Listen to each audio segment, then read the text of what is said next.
Welcome to another episode of Completely Cricket Podcast, hosted by Avinash Shardasan, myself, and Zaid Ahmed. Today we have an IPL weekly roundup, which does include the highly controversial no-ball incident in the Rajasthan Royals versus Delhi Capitals match, and more Buttler centuries. I don't know when he's going to stop scoring centuries, but this season is going to be crazy with him.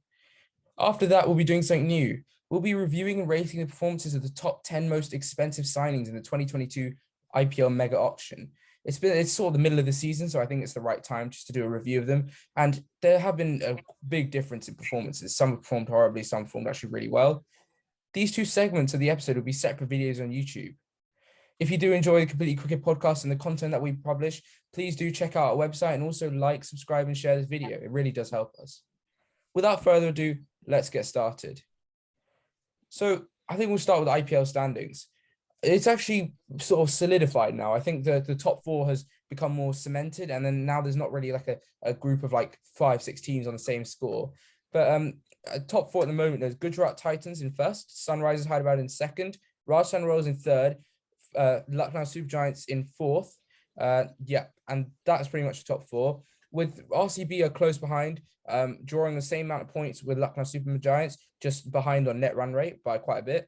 And then DC, KKR make up Punjab Kings make up like the middle table. And then at the bottom, you've got pretty far away, Chennai Super Kings and Mumbai Indians on 4 and 0 points respectively. Mumbai Indians still haven't won a single match, lost their first 8. The chances of qualifying are pretty dead. I think it's pretty safe to say that their chance of qualifying dead. We'll talk about them in a bit later. Let's just start with the top of the table. So Sunrisers Hyderabad, we did talk about them and their like renewal as such, losing the first 2 games, then winning the rest on the spot. Would you say that anything's changed, or do you think it's just the same winning formula that's continuing them and made sure that they're second in the IPL table this week? I think sort of in the IPL, especially in a huge tournament like this, you might lose maybe a couple games at the start, 3 games, whatever. Like this happened to Sunrisers; they lost the first 2 games. But then I think Sunrisers, they've done really well at like learning from those first 2 games and then applying what they learned into their next few games. And then they've shown the results. A team like Chennai, they took quite a while to get their first win, and they did eventually. But the best teams for me are the teams that maybe lose a couple. Obviously, the ideal situation is when you're just winning everything, like Gujarat Titans doing really well. But I think the best teams, they lose a couple games and then learn from those, and then they start thrashing teams, which is what Sunrisers are doing. So for me, I just think it's just they've learned from those first 2 games pretty quickly, and then they're able to apply them in the next 5, which they won on the trot. Yeah, I think the special thing for me about Sunrise is the fact that they're not winning, they're not scraping through victories. All of them, they're like they're chasing down totals with 8 wickets spare, 7 wickets spare, which is pretty big. With the quality of bowling that they're facing, it's just really impressive. And another thing is that there's quite a team effort. It's not like an individuals. They obviously have selected batters such as Abhishek Sharma and King Williamson's been doing decently, but it's not like a specific group of players. It's just generally the team performing really well. I think on the contrary, you got Rajasthan Royals, who are thankful that they have Josh Buttler and they managed to retain him because he is the top scorer in the IPL by a huge distance. And it's shrunk recently because of Rahul's century, but he's way out in front and he is just on fire, scoring loads and loads of runs. And he showed that this week with Rajasthan Royals versus Delhi Capitals. There was a Buttler century off 60 balls. And Delhi Capitals sort of fell apart. But what do you think really makes Buttler stand out? What is that? What gives him that special edge over bowlers and over other batters in general in the IPL this season? I think it's more like he's batting much more maturely. Like a few years ago, we would be thinking about as Buttler, like someone like who hits the ball really hard and he still goes for it. Which yes, it used to be when he used to be middle order batsman, but in the last few years when you start opening the batting, I think that's really added to like the way he's just matured really as a batsman. His hundreds this season, they haven't been that quick. They've been like 55, 65 balls, that's still a decent amount of time, but it's not like the quickest you're ever going to see. The quickest players, they'll get it in 40, 50 balls. So I think Buttler, he's playing much more maturely. He's changed his gears very well. So I just think he's as soon as he when he was moved to open the batting in wherever he plays, I just think that's helped him to just gain another like view of cricket and just getting that matureness in his batting, which he's clearly implementing this IPL season. Yeah, no, I agree. I just think also the cleanness of his shots, it's generally he's not a typical batsman to edger. Yeah, maybe the first few balls he might be look, very uncomfortable, but that's just generally in the IPL, and generally batters in general in a T20 match won't be able to freely swing their bat at the start, and they might look uncomfortable. But after that, Josh Buttler just doesn't look like he's going to get out, and there's just no way of stopping him. And I think that's what every team so far that he's faced, if they get him out quickly and cheaply, then they pretty much guaranteed won the match. But if they don't get him out, then they've just pretty much known they're going to lose, and they haven't been able to do anything. I just want to pick up on the changing gears part. I think a lot of his 50s as well. So if he scores a century, his 50 has been off quite slowly, 40 balls, 35 balls, and then he suddenly manages to pick up gear, which is just really impressive. Like there's no need to go fast. He's normally the Rajasthan Royals generally go like 8, 9 runs and over at the start, and then they pick it up and increase it to 11, 12, which is just really impressive. And I think that's something that's key to Buttler's batting. And if he can show that form on the international stage, I think no one will be able to stop him. I don't know. There's just no bowler in the world who's just going to be happy facing him. That wasn't the only key incident in the Delhi Capitals versus Rajasthan Royals match. We'll talk about the no ball incident in a second, but do you think that with Delhi Capitals, they've sort of been like a bit part team? I think they've had some games where they've really been dominant, with scoring loads of runs and just completely suppressing teams. Other games they just sort of collapse. Do you think their hopes of qualifying for the top 4 and potentially winning the IPL rest on the current crop of players, or do you think they might need to make a couple of changes in terms of players they already have in their squad? Because obviously they can't get any new players. It's a difficult one. I just feel that Delhi Capitals, they just sort of really light this year. Every time I look at a team and I compare it to something like Rajasthan Royals or even a team like Chennai, they're pretty strong. They just have players out of form. But a team like Rajasthan Royals or Gujarat Titans, when I compare it, it just looks Delhi Capitals. They just look a bit weak, and I just think I just don't think they've got enough players. It might just been the auction they didn't do properly. I just think I don't think there's any change you can really make. It's just might just have to be your players that they have in the team. They just got to shake them up really, because I don't think they're really going to be able to qualify with the current form that they're going, the current team, because this is just like, even with like Noble incident we can talk about, that was really just poor from the team. That's just, you can't really do that. And it's just like, I just really think that Delhi Capital is just looking really light this year. And I think looking to future, they've got to get some new players, or at least try some of their players on the sideline, maybe some young Indian talents. Loads of other teams are doing that. Maybe if Delhi Capitals try that, then they can find maybe, Gaikwad, he just came out of nowhere a couple of years ago. Mukesh Chowdhury is doing well. Other players, Abhishek Sharma. So I think just Delhi Capitals, they need to shape their current players and then maybe try some of their other players in the sidelines. Yeah, because obviously in the middle of the season, there's not much you can do. But I'm just looking at the points table, and there's 4 points gap between 5th place RCB and 6th place Delhi Capitals, and there is only 1 match difference between them. So even if Delhi Capital win the next match, there will be 2 points still from RCB. And if RCB, for example, continue winning or win a lot of their matches, it's going to be difficult to progress to the top 4. However, they do have their net run rate on their side due to a lot of their dominant wins. They actually have a net run rate of plus 0.715 compared to RCB's minus 0.472. So they've got quite a substantial net run rate. So that could really benefit them. And if anything's going to push them into the top 4, I think that's the one thing that's going to help. I think an example as well of Delhi Capital's hard hitting and their dominance in a match is Punjab Kings versus Delhi Capitals, where Punjab Kings were steamrolled for 115 all out, and Delhi Capitals chased that in something like 11 overs, thanks to some David Warner batting as well. Something we haven't seen in a while. Good runs from him. I think he scored a 50. See, we talked about Delhi Capitals and the fact that they haven't really been able to dominate in any of the matches. They've dominated in one, but the next match it just looks like it's shambles, and they haven't really been able to stitch up big partnerships. Punjab Kings are pretty similar, but if not worse. But the reason why they're like, I think they're 7th at the moment or 8th, and it's not really because they haven't been able to pick partnerships. It's more like it's their approach in general to batting and the players they've got. most of their players are pretty much hard hitting players, and it's been like that for the last few seasons. And you've got players like Liam Livingston, who is very good, but isn't the most consistent due to the nature of his batting, which is very hard hitting, take on the bowlers, score quick, score rapidly.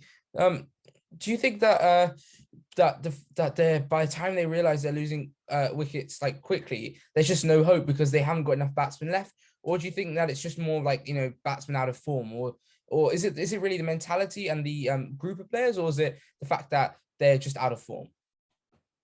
I mean, someone who springs to mind to me in their teams, kind of Johnny Bairstow. Like he has not at all. I can't remember him getting the last time he got a double figure score even. Like he's just not been looking good in this IPL. We all know he can bat. Yeah, we've seen for England. He's a very good batsman. But this season he's just not looked good, and I just feel like Punjab Kings every single match they're thinking, yeah, Johnny Bairstow's good. Let's just put him in the team. He's a good keeper. He's a good batsman. And then he doesn't do well, and then they're like, yeah, let's just try him again. And they keep doing that, and then they're at that stage now where they're struggling really. Like I think Johnny Bairstow, he might be a contender to maybe make an exit in the team for a couple matches because that's just not good enough, right? You're an overseas player. You've got to at least make one good performance, at least get a couple of good performances in. But Johnny Bairstow's really struggled, so might as well give him a rest. But I just think, yeah, as you said, it's a hard-hitting batting lineup, but it's just I just think they have to balance it out. Maybe in the next auction or whatever, when they next pick their 11, they've just got to balance out with players who can play solid and keep the score ticking and just be there for a long time, as opposed to like players who can, someone like Liam Livingston, who will go hard. They just need to balance that out, I feel. Yeah, if you look at like the best teams in the IPL, such as like Gujarat Titans, for example, we haven't really mentioned, but they, must get full credit for their like absolute stunning performances. They have the perfect balance of attacking batsmen, staying in type of players, and they've just got a complete lineup, and bowling wise all sorted as well. Punjab Kings, if they had someone typical like a Kane Williamson style batsman, maybe Shreyas Iyer could be a solution. Virat Kohli at his prime. We will talk about Virat Kohli in a bit, but those type of players who don't score too quickly but can ramp up if necessary and just keep the scoreboard ticking. You're sort of rock. We talk about like a rock type of batsman in Test cricket and maybe ODI cricket, but in T20 cricket, it's equally, or as if not even more important, I think, because realistically in a T20, it's either there are three types of things. You either score huge and it clicks for everyone, or you don't score whatsoever and it just completely crumples. But then realistically, the best teams sort of get the middle where they can go to the top and score really quickly. But generally they score those like 160, 170, 180s regularly in every match because they've got such a solid batting order. And that's something that Punjab Kings have to look at next year, because they just don't have that type of player who could just stay in the entire time, and that's really costing them. And we've seen with Sunrisers and the approach that they've had, they've got a pretty good balance as well. You need to have someone who can stay in, otherwise you're not going to win matches, because if you get steamrolled for 115 all out, your net run rate's going to get completely wrecked, and also you're just going to lose matches that realistically you could have won. DC aren't exactly the scariest team to face. If you're facing Gujarat Titans, it sort of makes sense, but DC themselves are low on confidence, so they're not going to be winning regularly. So I think overall, I think it's just Punjab Kings need a type of batsman who can just stay in. And if they have that batsman, I think with the rest of their batting order and their bowling looking pretty good, they could still, they could challenge for a top 4 place. But without that, it's a big hole, with two good batsmen who can just stay in. And I think without that, they're just going to really struggle. I did mention David Warner's 50. Do you think it's a chance for a David Warner resurgence? We've seen him like completely dominate the IPL like years and years before. This season hasn't really been as good, nowhere near as good, to be fair. He hasn't scored many significant runs. And I sort of like his counterpart Aaron Finch, both Australian teammates, that hasn't really scored except for recently, with both have scored 50s. Do you think David Warner is looking like he could make a comeback, or do you think it's just more like a one-time innings and he won't be able to sustain that for the rest of the IPL? We talked about Aaron Finch last time, and yeah, I think with David Warner, I think in the whole IPL, like he hasn't scored big runs, but I think he's looked pretty good, with Prithvi Shaw at the top. Like they both looked pretty good, and they've got starts, and then they often just get out. And I think David Warner, he just got to get back into it, and just as he's done, he got 50. If he just keeps going back into it, because he's getting plenty of starts, it would be great if he could just continue on the flow and score big runs, which you've seen him do like loads in one-day cricket and T20 cricket. So and even in the IPL like years ago. So I just think if he can just to keep batting and just stay there. Like as we talked about Josh Buttler, you don't need to your first 50 runs. You don't need to score them that quickly, because if you've scored 50 runs, you're clearly in good nick. So you can continue on as Buttler has done. You can continue on and up the run rate. So David Warner, maybe he can try something like Buttler, take his time a bit more, and then once he gets to a decent 30, 40, then he can up the ante, he can get a move on. Yeah, no, I think that makes sense. It just obviously, realistically, when you're struggling for runs, you can't, there's no point in just going and trying to slog it, because it's not going to give you that confidence. You need to be able to play the shots, get bat on ball comfortably. And even if you start slow, there's always the opportunity to increase the run rate in T20 cricket. And that's like something that's special about T20 cricket. Anyway, I think we'll move on to another match that was really important this week. Mumbai Indians versus Chennai Super Kings. Bottom of the table clash. Chennai Super Kings 9th, Mumbai Indians 10th. I think a lot of Mumbai Indian fans, including myself, were sort of expecting a reaction. This is a trademark game, and this is a game between two, former IPL greats. Not really. Well, obviously, they still are very great teams, but they haven't performed whatsoever to any of the standards expected by them this season.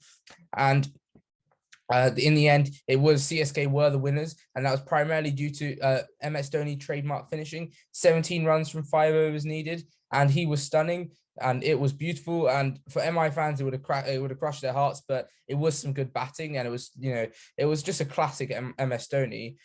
How long does MS Dhoni have left in him? Because I think at the start of the season there were a lot of doubters. Thinking there's a bit of nostalgia, a bit of typical Chennai Super Kings just picking him because that he's been a figurehead of CSK for ages. How long do you think MS Dhoni realistically has in him in the IPL? How long do you think he can continue going and winning matches for them and actually having a good impact in their performances?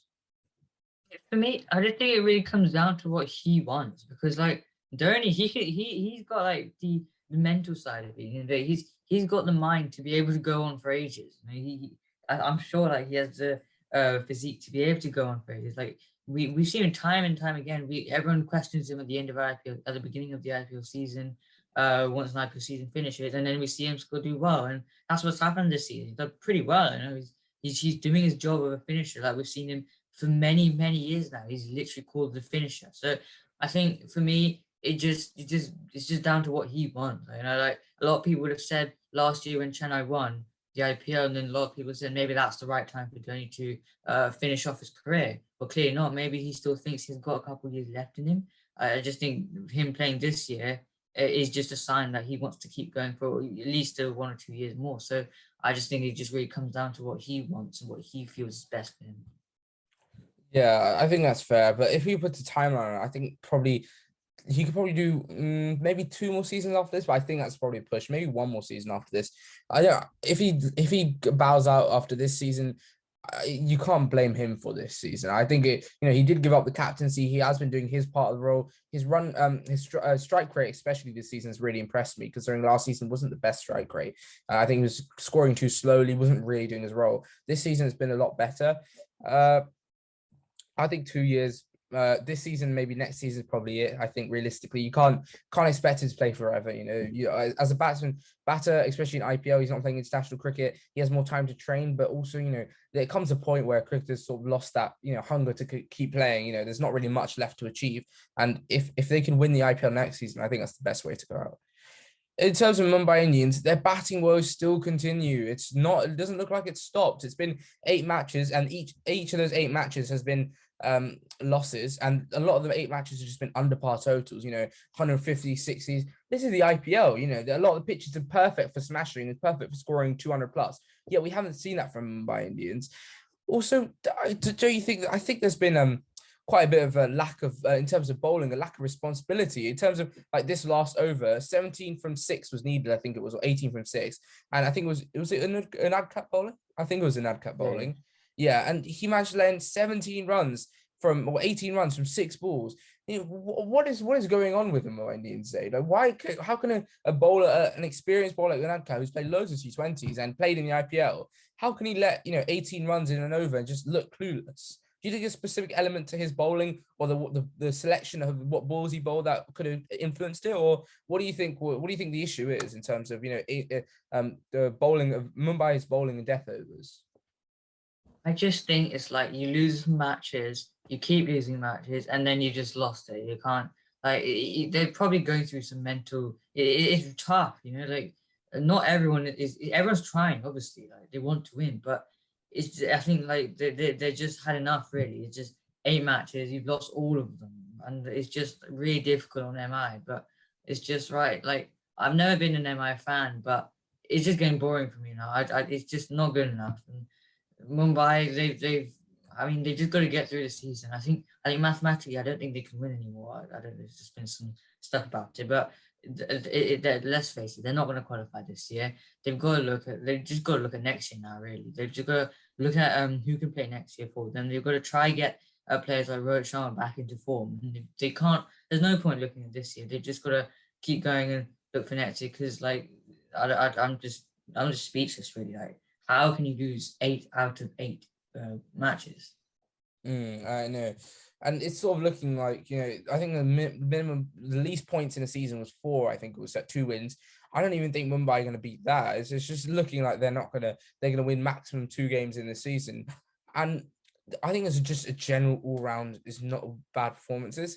So in terms, we talked about the lack of quality in their bowling. They have made changes, but those changes haven't been better really. They've been the same or worse. They've taken out Tim Mills, which I think was a good decision in a way. Just keep him, give him some time to work on his plans and stuff, and bring in other people. They brought in people like Daniel Sams, who's been okay. Riley Meredith, not really. Like just generally not like an express fast pace bowler who can do really well. And I think they did buy Jofra Archer for 8 crore. But he can't play this season. And, to be fair, his future is looking really uncertain. He might not be able to play next season because of his injuries that he's been having. So it's just generally lack of planning for this season. They were looking too much into the future, I think. In the batting, you could say a lack of match-winning partnerships. Have you seen a significant partnership this season for Mumbai in the IPL, Zaid? And do you think you will see a significant partnership like 75 plus between any 2 batters? I haven't seen anything like even if it's been a decent partnership, it's never looked good. No one's ever looked comfortable. It's just not been at their best today. I think at Mumbai they've just got to get through the season and look for next year. I just think I'm not really sure we're ever going to see one this season. Maybe someone like if Daryl Brevis, for example, comes together with Sukham Yadav, they both look pretty decent and like they could perform a good partnership. But it's just like Mumbai, they've got players, they've got everything they need. It's just they're not performing, and now they're in that stage now where it's just in their head now. They can't. It's just like how do you get past 8 losses? It's really difficult. Yeah, 100%. Lack of confidence will be 100% affecting them. Anyway, I think we'll quickly move on to talk about RCB versus SRH. We have talked about SRH's, revelation, complete change around of their performances and the style, the play that they've been, the performances that they've been putting through and the dominance of their games.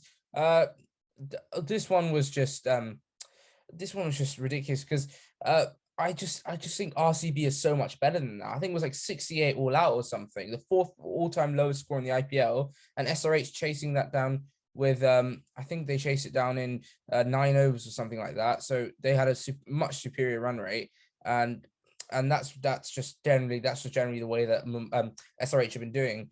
I just want to pick on a specific player just because I think it's really important to talk about it. Virat Kohli, I don't think anyone really knows what's going on with him. He's barely scored anything significant. I think he did score like a 40 or 50, but like David Warner, Aaron Finch, he just hasn't been up to levels that we expect. With Virat Kohli, considering this is Indian conditions, which he should be used to, relatively used to, and this is a platform where he's done really well in past. Is he just going through a bad patch that's just been really long, a year or 2 now, or is there more to it? Do you think there's like actual ability-wise, it's sort of gone down? He's sort of coming towards the end of his career now.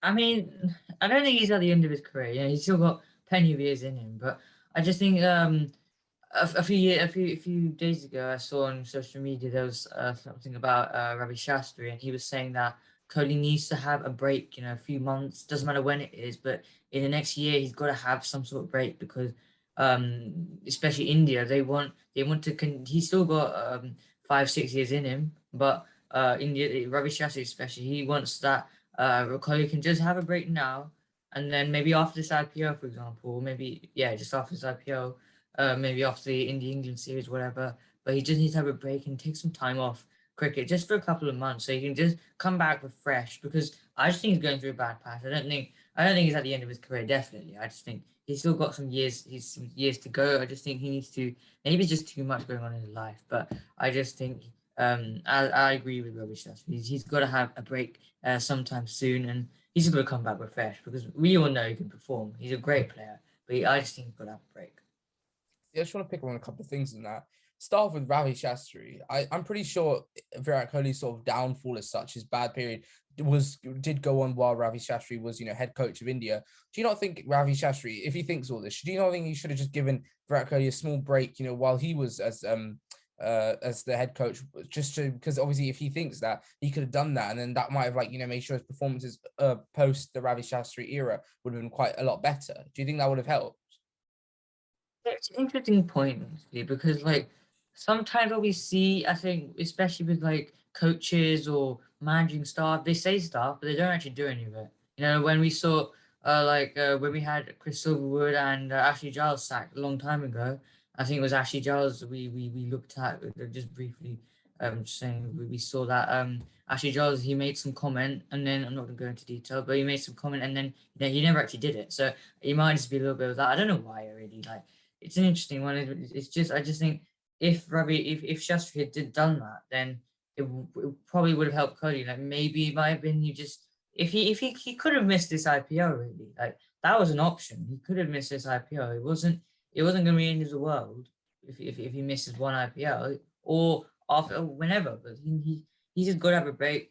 I think these days managing directors, coaches, whatever, they say stuff, but why are you going to say it if you're not going to do it? They've got to actually do stuff if they because they've got the power to do it. They just need to actually implement whatever they're saying should happen. Mm-hmm. Yeah, I think the last part of the highlight section, in that same match, Marco Jansen took in one over, I think it was 3 wickets, and it was a pretty beautiful over. First ball, he got Faf du Plessis out with a ball that looked like it was going to swing in, but actually hit the seam and stayed straight, nipped off stump. That was a beauty delivery, probably my favorite of the IPL so far. And then we had straight after that, getting Virat Kohli out playing what seemed like a drive on the onside, but then it just nicked it and went straight to, I think it was first slip. And then that was 2 balls and 2 and 2. And then the last ball of the over, he did get Rawat out with another very good delivery. Do you think that Marco Jansen's spell was probably the best spell in the IPL so far in this season? Or do you think there might have been something better than it? Yeah, I think Jansen's been amazing. That was a great spell there.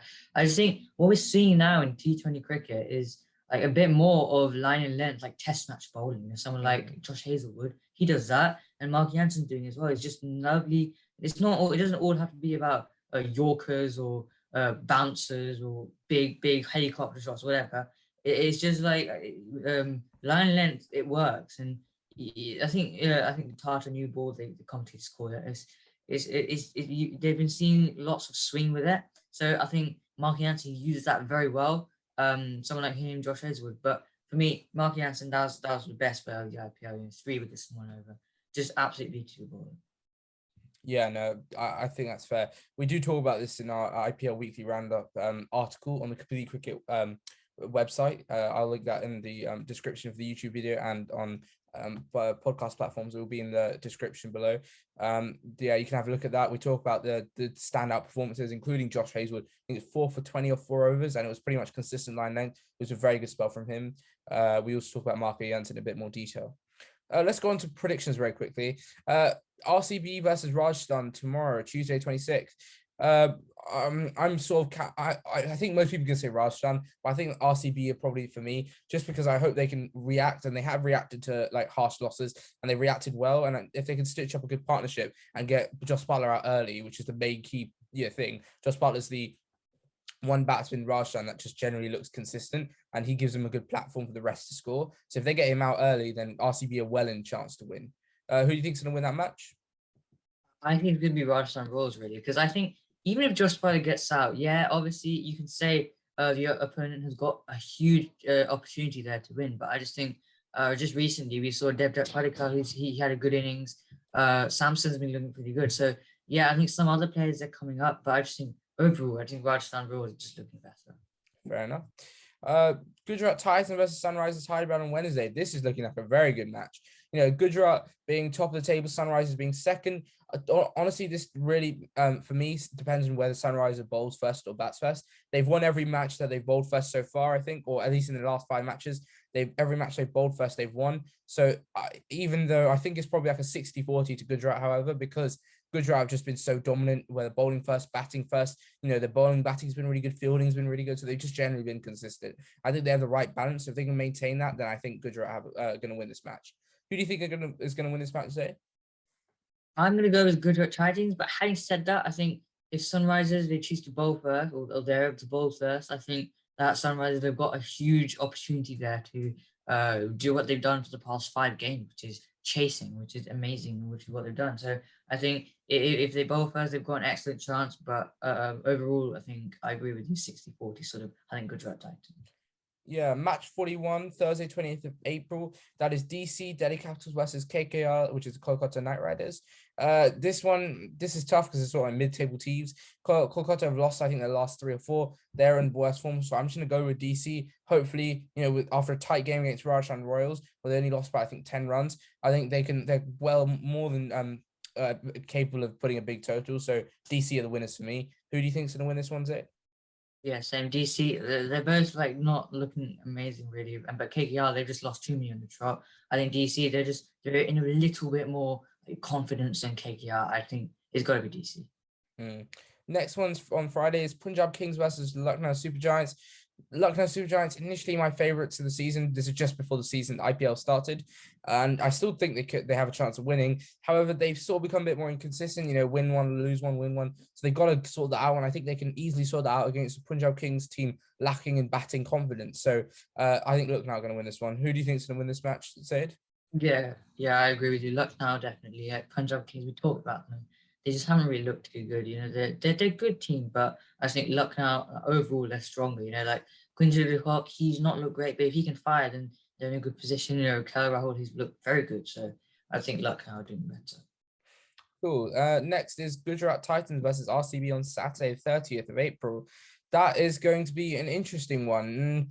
Both teams top 4. Rajasthan Royals Challengers Bangalore are 5th. So Gujarat.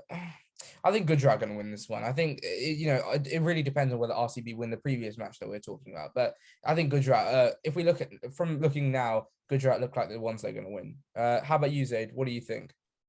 Yeah, I agree. I think Gujarat, they've just looked too good, really. I just think RCB, yeah, they're looking good as well. If they win their previous match, then they've got a decent chance. But Gujarat Titans, they're kind of looking invincible, really, at this point. I just think they're doing really well. Yeah, they've only lost 1 out of their 8 games, which is impressive. Last match we're going to look at predictions is Rajasthan Royals versus Mumbai Indians. Any Mumbai Indian fans, this is not going to be a good match for you, considering what happened last time with the Joss Buttler century. I would really hope for Mumbai to win, but again, with the form that Joss Buttler's in and the shabby bowling of them. Mumbai Indians, I think Rajasthan Royals is a guaranteed pretty much. There's going to be memories of the previous match. And so I think Rajasthan have got a guarantee here. But what do you think, Zaid? Yeah, it's just really just kind of obvious now. Rajasthan, Mumbai Indians, I kind of want them to win as well. Like, it's just getting a bit boring now. They can't just keep losing. 9 out of 9 would be devastating. But we've been saying that for a while. I think it's Rajasthan. Yeah. Anyway, thank you, Zaid. That's the end of this episode. And we'll see you in the next one.